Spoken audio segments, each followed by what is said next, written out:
Lokal DPRD Provinsi Jawa Timur Bapak Pranaya Yuka Mahardika SPRID. Selamat malam sejahtera Bapak. Alhamdulillah sehat ya Bapak, luar biasa.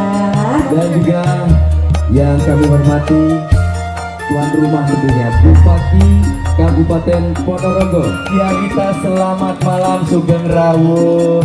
Tepuk tangannya mana dong masyarakat Ponorogo, luar biasa. Dan juga yang kami hormati Kadis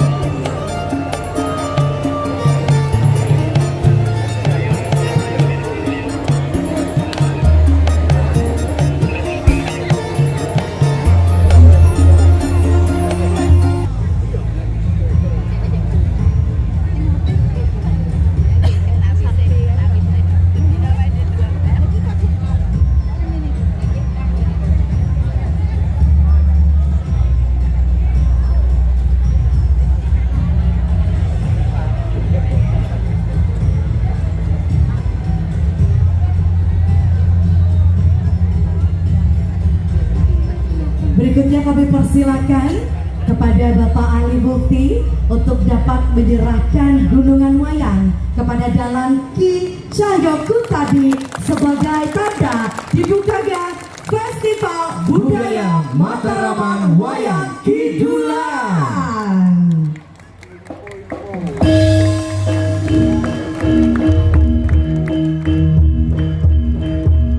boleh kita bentukkan sangat luar biasa masyarakat Ponorogo. Selanjutnya Bapak dan juga Ibu berkenan untuk berfoto bersama. Mohon izin boleh sedikit merapat, diberikan senyuman terbaiknya. Kita menghadap ke kamera 1, 2, 3. Boleh sekali lagi Bapak dan juga Ibu 1, 2, 3. Terima kasih banyak. Disilakan kembali. Terima kasih kepada Bapak Ibu yang saya hormati. Tentunya kami persilakan untuk kembali ke tempat duduk, dan sekali lagi mari kita dukung terus sinergitas Dinas Pariwisata dan Kebudayaan Provinsi Jawa Timur dengan DPRD Provinsi Jawa Timur, dan tentunya untuk masyarakat.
jagat kebasi sambat tangis kali besi mengis kumara kinebut dewane Angkaka wis akeh korbaning para senopati ratu satriya pendhita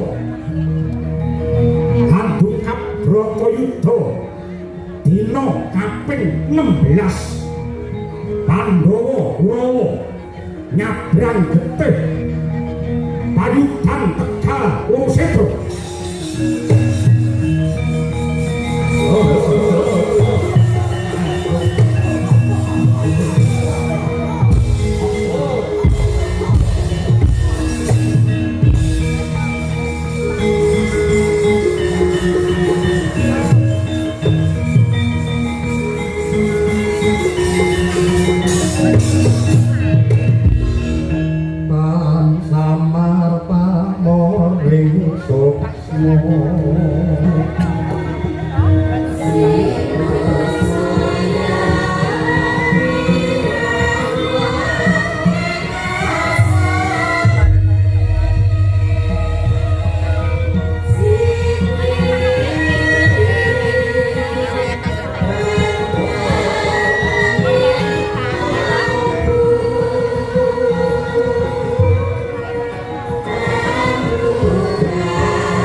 Prabu Sri Bathara Kresna kula suwun ampun gugur lan gagap nggagapi dhumateng lelampahan menika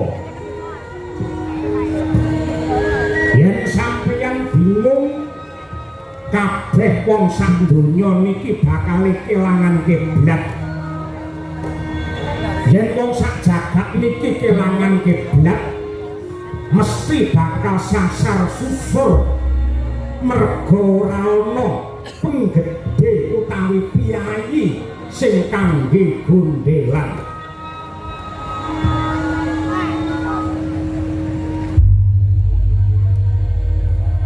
Rama dewane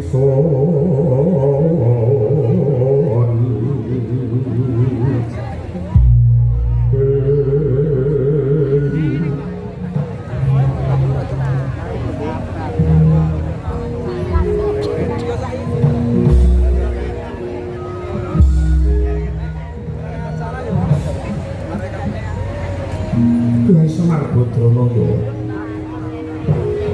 ya mergo aku mikul tanggung jawab dipercaya dadi lantaran rahayune jagat sing nyektine ngeboti rasaku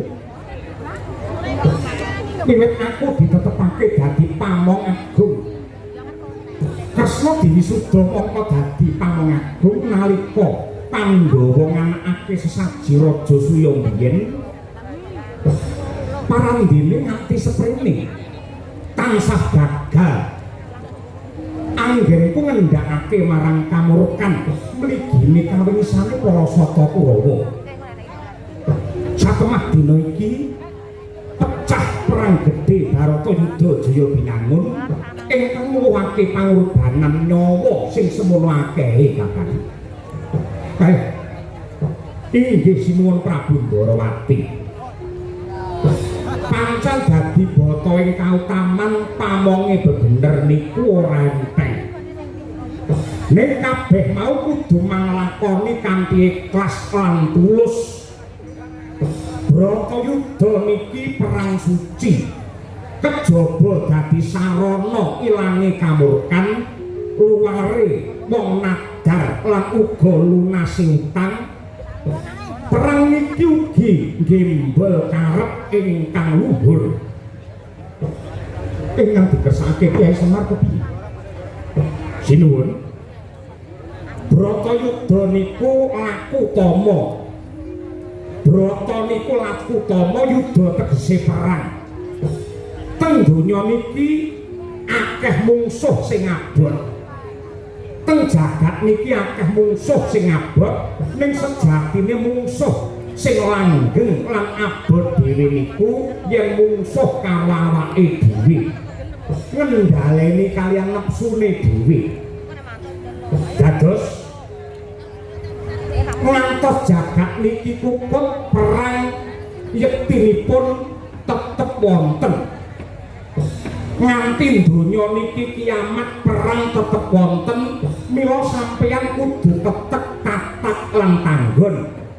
Merga sing dienteni wong sak donya niki mung kridane Sang Pamong Agung anggone magita-gita ngendhaleni peperangan kanggo ngrubuhake nepsu srakah sing nguwasani jiwane para manungsa.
Ingkang keprungamung sambat tangis lan lelayu. Para prajurit inang nandhang sakit rintih perih dadi korbaning Bratayuda. Kawimbuhan pandheriting waranda lan tangisé bocah ula yekti nimbuhi kekesing swasana. pasanggan Wulu Pitu kawis dina sepo sepi asamun sanadyan wis kathah luwake pangorbanan parandene datang bisa ngurmake soroti paningal kang pindho macan dingkik memangsan Hanenggi Sri Ngastina Prabu Duryudana mangkono tanggap ing sasmita nenggih Rakyana Patih Harya Sangkuni Sigra mangarsa budidaya mrih lejar ingkang legen nandhang wigena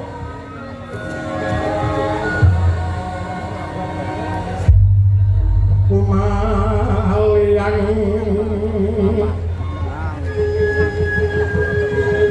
lokoking kabyupengangin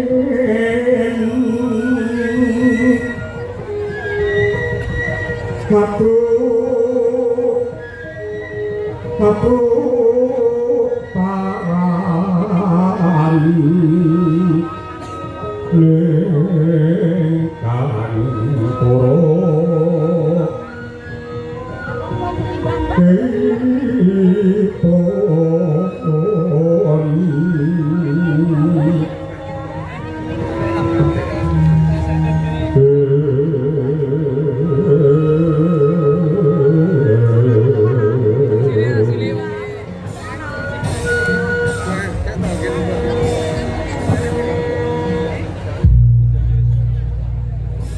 Kalun sewu anak Prabu Duryudana monggo laturi paring dawuh supados ingkang paman poso jenar saged amatrapaken diri anak Prabu Paman Patih Harya Sangkuni kados pundi sampun kathah senopati prajurit Ngastina ing dados korban Tegal Puruseta inggih kasinggihan dawuh paduka pramila monggo samangke enggal nindakaken reka daya rekayasa kangge ngawekani lelampahan menika reka daya kados pundi Bapak nuninggih nindakaken karti sampeka kinarya ringkehipun para Pandhawa bebasan kena iwake nanging aja nganti butek banyune tegesipun Baratayuda jebul sanes cara ingkang trep kangge nyikara lan nirmakaken dhumateng para Pandhawa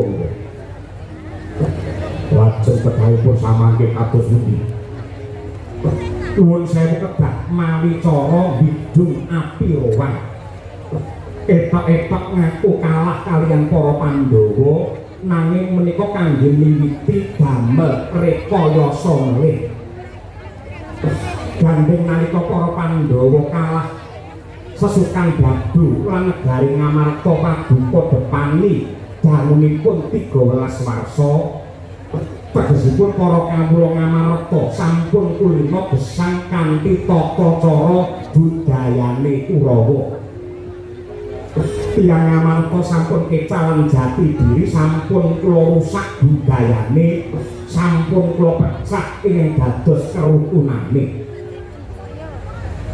dados Nadyanto Ngamarta dipun wangsulaken dhumateng para Pandhawa nanging tata cara uripe wong Ngamarta saged kula kendhaleni saking negari Ngastina yen kawulane wis kelangan rasa kabangsan kelangan rasa panunggal lan ugi kelangan dhumateng jati diri tartamtu negari Ngamarta badhe propos lan ringkih satemah gampil anggenipun ngrebahaken para Pandhawa wengi griya mangu mangkung kandwan rimang leleno tanpa kaning yen pantulusa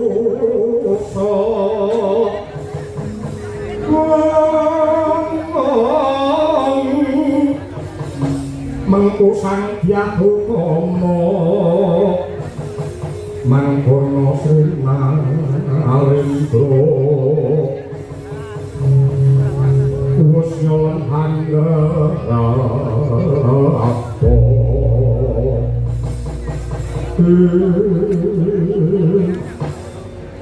paman patih ayo sembunyi kados pundi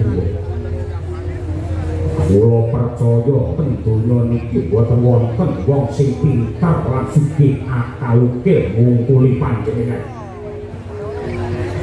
nanging sampun kados sumpah Duryudana ora sudi kula teluk kaliyan para Pandhawa sampeyan bakal nindakake rekayasa Rekadaya niku mung padu-padune arep endo saka jejibran dinten iki kula boten butuh rekayasa maning kula butuh senopati kang wani korban jiwa raga kanggo ngreksa dhumateng kawibalanipun negari Ngastina mibarate geni paman Sengkuni ingkang ngurupaken dadining perang Bratayuda kula wani netepaken Bratayuda dadi menika karana manut kaliyan sampeyan sasampunipun Bratayuda kelampahan lan kathah nuwuhaken pangorbanan sampeyan arep selak saka sesanggeman dene samangke sampeyan aja mula mungkar kaya cacing sing ora bejaji manggutake kasedihan lan jiwa kaprawiran sampeyan mang maju perang rakitan siji mang cangke dasi pendho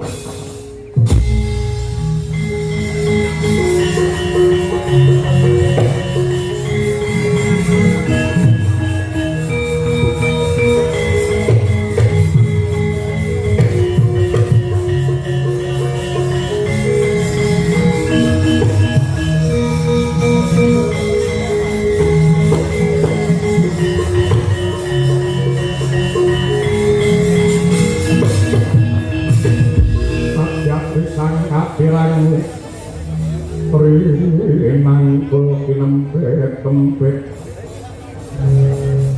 dosa ngrek lamin bawana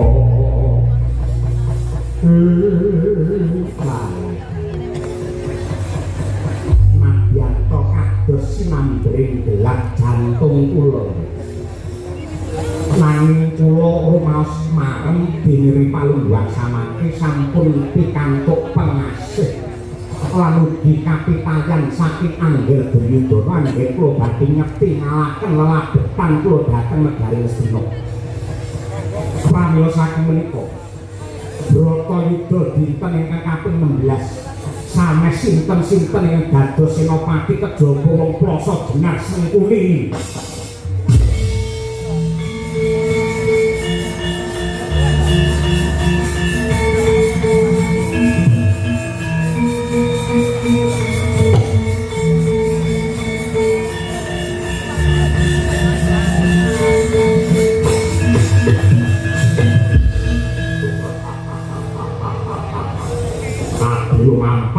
Pangklong kepapat obor saya syukur dadi sewu sekepi jumuruk paman Sengkuni samangke mang bidal wonten panyutan Tegal Kurusetra manggutake lamun tok sampeyan duwe kaprawiran sing patut minangka kaca Brenggala ana adyaning Bratayuda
somyung hambrangan kati karunani kaswose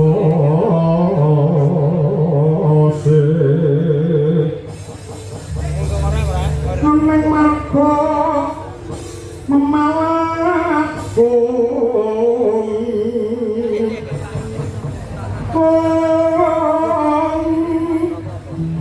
Risang gonto wasrat mojo leng-leng lalu hanulati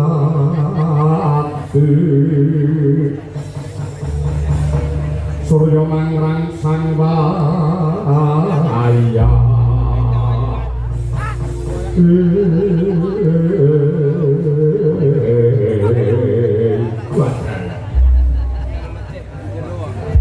Iwang sukswa diluwih uga paring pepayung pring panjenengan ingsun garwaku sing ndak tresnani Gendari bojoku sing ayu dhewe Gendari ngomong-ngomong timbal ingkang ngadhawa Kakang Adipati Destarata saka Gajah Loya aku mrintah lawan kowe supaya nuntun rakune Destarata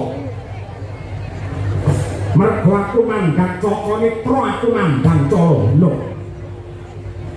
aku tuntunan supaya ana madyaning Tegal Kurusetra melu nekseni gumlare perang Bratayuda iki tekan endi Ndang nggih Kakang Adipati atur ngopi disamangke paduka sampun mapan wonten madyaning Tegal Kurusetra ajane perang Bratayuda Kakang wis tekan ing Tegal Kurusetra sing sing tak epi-epi sing tak anti-anti aku mung kepengin ketemu karo adimu Plasa Jenar sing ganteng dhewe ya kuwi Patih Sengkuni Sengkuni golek ana margagir temokno karo Destarata waduh Kakang Adipati atur ngopi ingkang rayipun Wahya Suman samangke sampun ngadeg wonten ngarsa paduka Kakang Adipati Destarata lah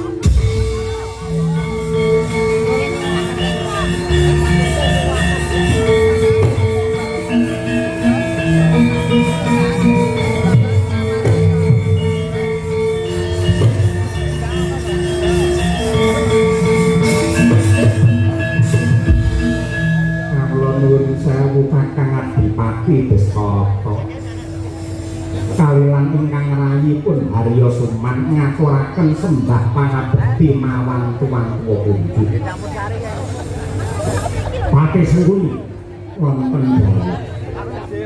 perkara bagi dinage ketemu mburi ayo saiki kowe petung karo aku nggih badhe paring dawuh menapa Kakang kabar sing nyebar warta kang mlata jare Bratayuda wis dadi bener inggih kasunyah sakmangke sampun dengkap dinten ingkang kaping 16 kabare Kanjeng Rama Takandha Sang Mahatma Bisma wis sedo sampun gugur ing dinten kaping 11 kabare meneh ya kuwi anakku Panenggak Sidursasana ya wis mati sampun pejah dipun sirnakaken dening Werkudara Ratu Kawangga Karna Basusena Resi Durna kabare wis gugur sampun Narendra Mandaraka Prabu Salya ya wis sedo sampun ing atase wis akeh senopati sing gugur madyaning Bratayuda Patih Sengkuni sing urip ing atase akeh senopati sing gugur ana madyaning Bratayuda Patih Sengkuni sing urip nggih taksih pisan kok iso sing urip mergo KTP kula seumur hidup kula ngapunten kula mboten pejah Kakang Adipati aja lawanan Bratayuda murung makantar-kantarmu babar kaya mengkene iki mergo saka ndok racun kowe sing racun dumadine Bratayuda sakemah Pandhawa Kurawa bantah berdak munggah Pancabakar. Senguni apa kowe ra kelingan lakon sing wis kawuri nalika semana gandeng aku ki Caca Netra aku ki wuta. Anakku sing cacahe 100 gak pasrahke marang kowe supaya nduk glontas sing kanthi becik, nduk tuntun marang kautaman, becik kuwi ndak.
Hey!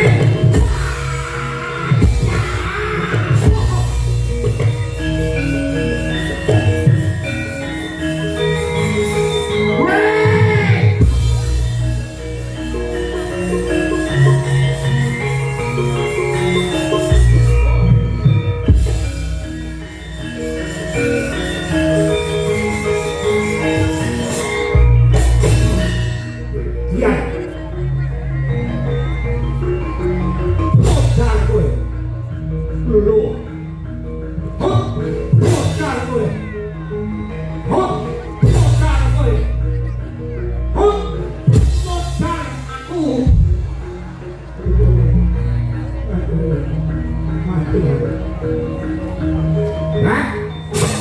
Hah? Oh! Hah? Oh! Hah?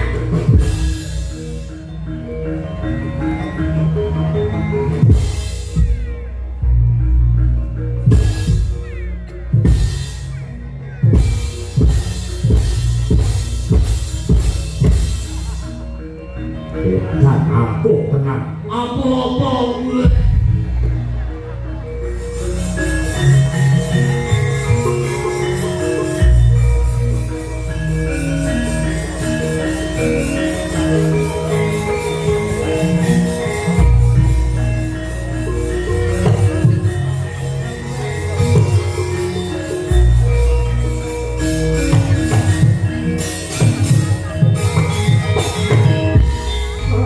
Nyokong alubur pasar kakak wanganipun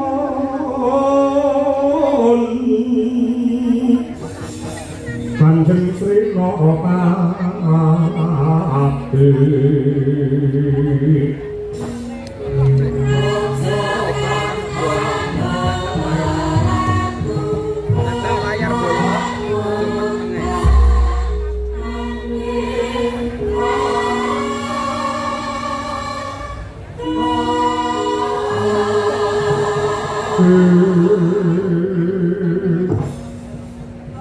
Iblis anak setan minggu menungso wadya balaku saka plasa dinar musuh aku wis tiyaki parandene dadi godhongan aku weruh kae sing omahku kaya wong bingung kaya dilosi apa bebayune Werkudara Werkudara dina iki dina pungkasamu ngadhep ana ngarsane Bathara Yama Dipati bakal cemplunge ning nyoman sawangan Prabu Gajaksa tak ubani neraka bala kakon borot padungu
wong Tegaya, wong Sekti Mandraguna, wong Ampuh.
Nadyanto wis bisa mateni senopati prajurit mestina pirang-pirang. Nek kowe adu arep karo Prabu Gajaksa, ora bakal ana menangi. Janji wae kedhepake kokok getemu amo dargajat apa.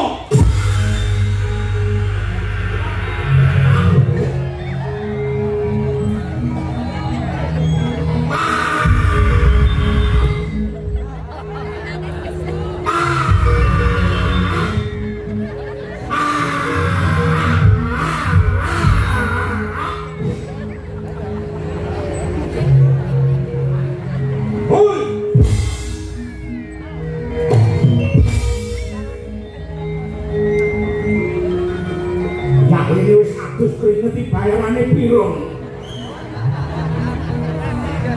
Oh.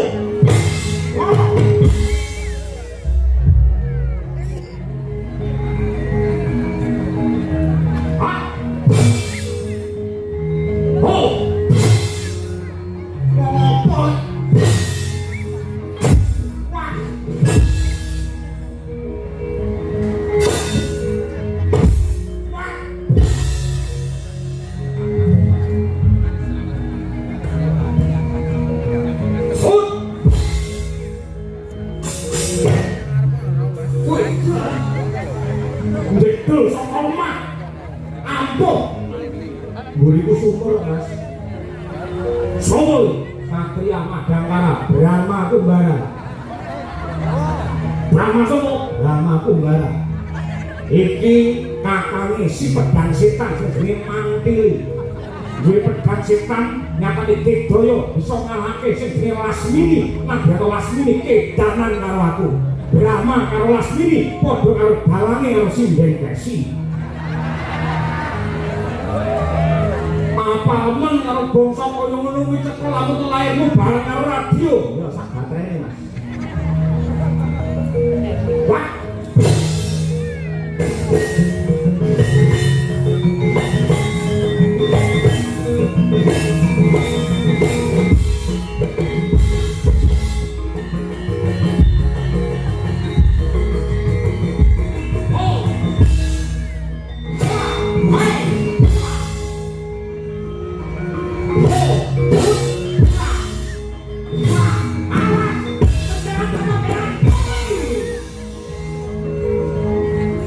Tibani Jeki Mejet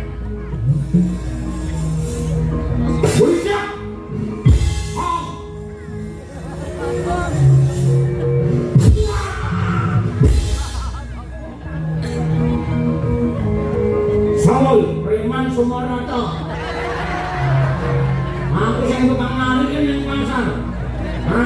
bilang nyawamu.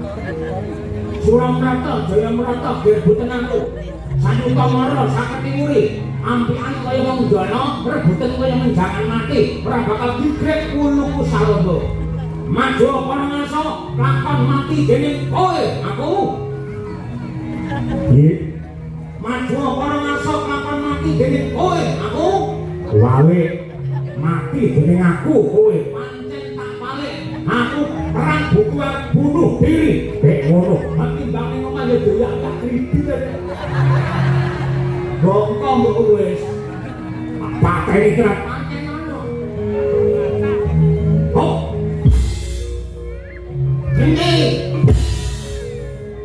Gede. Sira.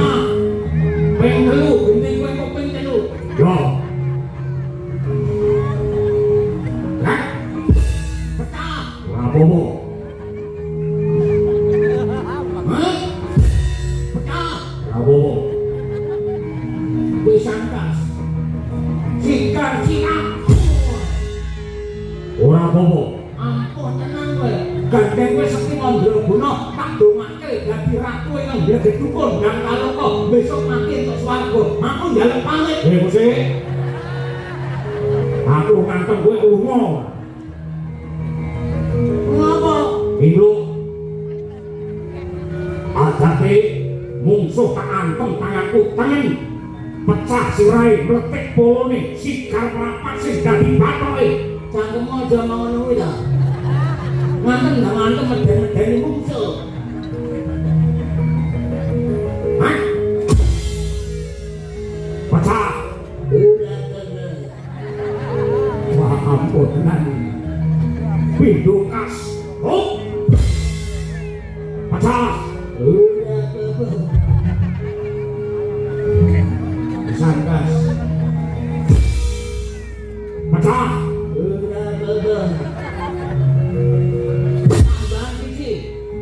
Tambah sikit. Tambah sikit.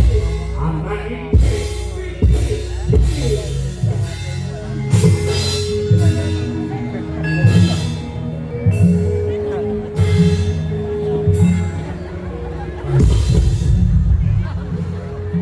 Yang itu lu beda yang oh.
Aku njaluk ngapura, aku ngaku kalah Werkudara, aku ngaku kalah.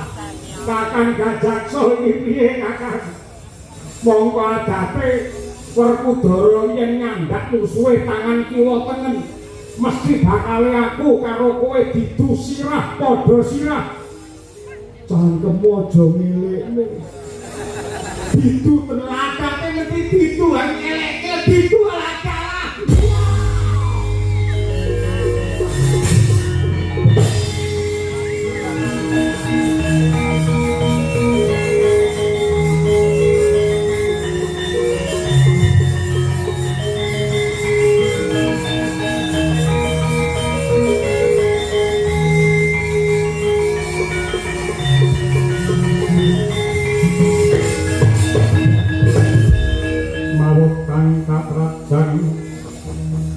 takono wadya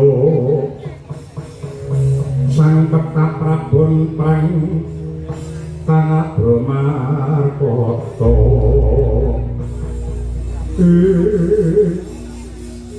ngrembyak kakean cacah nyada kakean jiwa wadya bala saka plasa jenar kakengkok ing panca daya bayani dombenjani klebu adiku sakloron gajak sosoro basanta ndak domo-domo dak gul-gulke parandene malah pecah sirahe kaya mengkono mergo kakrajan kridane Werkudara Werkudara jan gembilo sirahmu sawangen Senopati Agung Ngastina Patih Harya Sengkuni kowe menang karo Harya Sumerak sembah sak cindela bangmu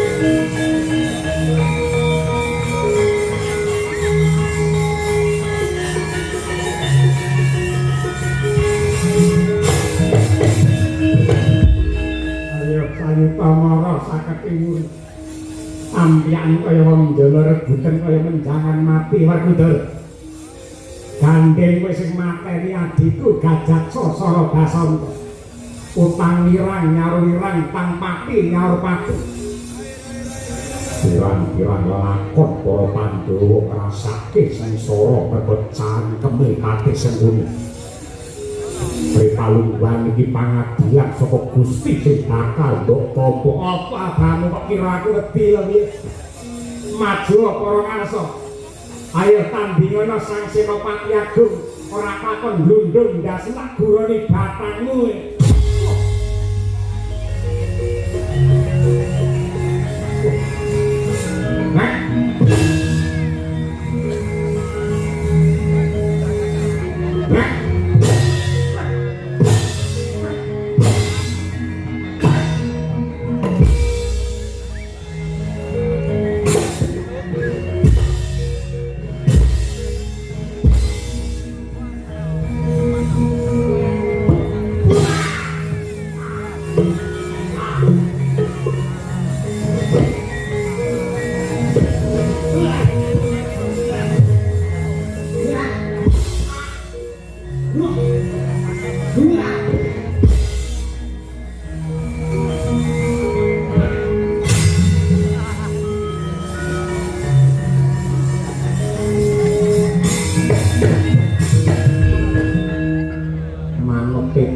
Sengkuni mesti mati nyatane sawangen ora mati aku isih urip mergo saben-saben aku mati mesti tak golekne korek tak sumet meneh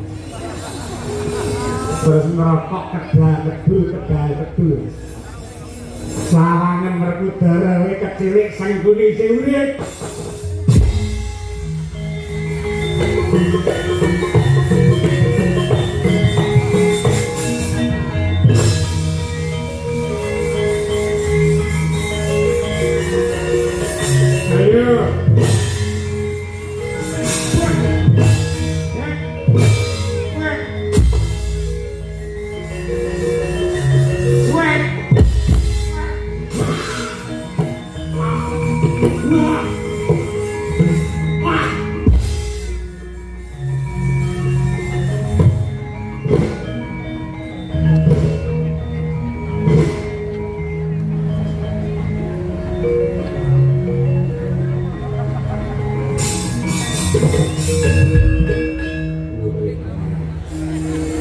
saya entek nawarmu lele sawangi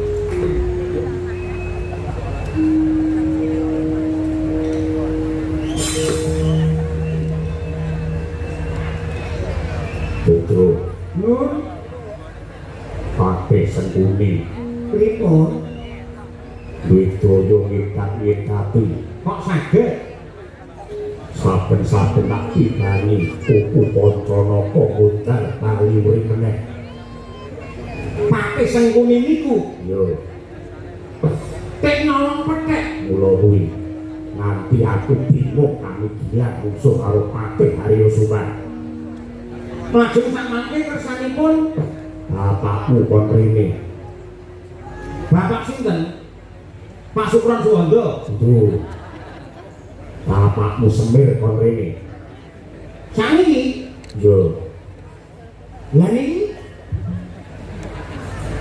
niki bapak pun teko mumpung dereng tilem manjak jagongan uget sadulita men pripun Bos Bar pripun Sengkuni ngikat-ngikati tak tibani Pupu Pancanaka mundhal pariwuri meneh tulungane wong lawas mesti ngerti pengapesane Sengkuni kudu dikapake tidak kula pirsanane rumiyin Punjing langit telat-telat katon lir bintanging alit lisan mawe kandung saparang kabelu kemoyak malih suluk cara ngendi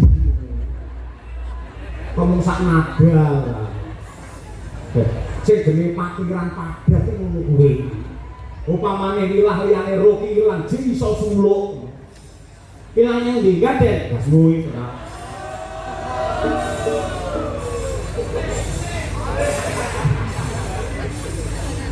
Ndara Bima apa kula tak matur nggih jenengan kemutan apa mboten nalika jenengan taksih lare nalika semanten rebutan Lengatala kagunganipun Sang Resi Abiyasa Lengatala kala kangge rebutan Pendolan Kurawa sakemah kutah wonten ing Brambah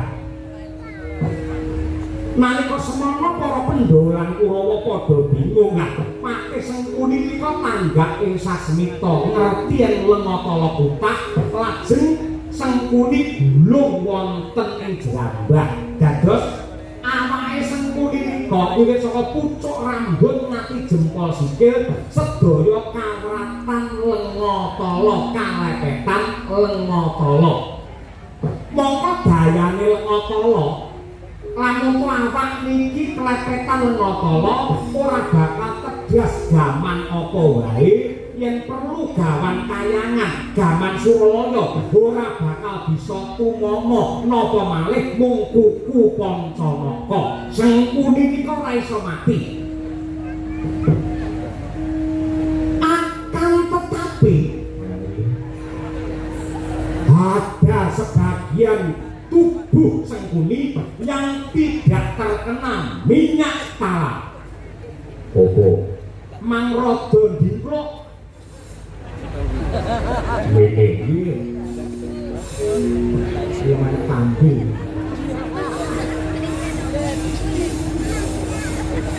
ada sebagian yang tidak terkena minyak talam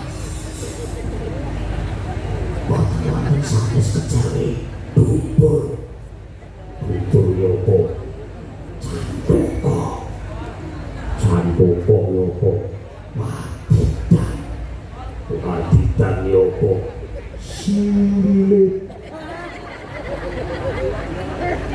waton geniku mati bani Pupu Kacamata Kacamata wonten kliwon legi waton ngene mangki bani Pupu sampean pek Sengkuni ora mati kula mang seneni mau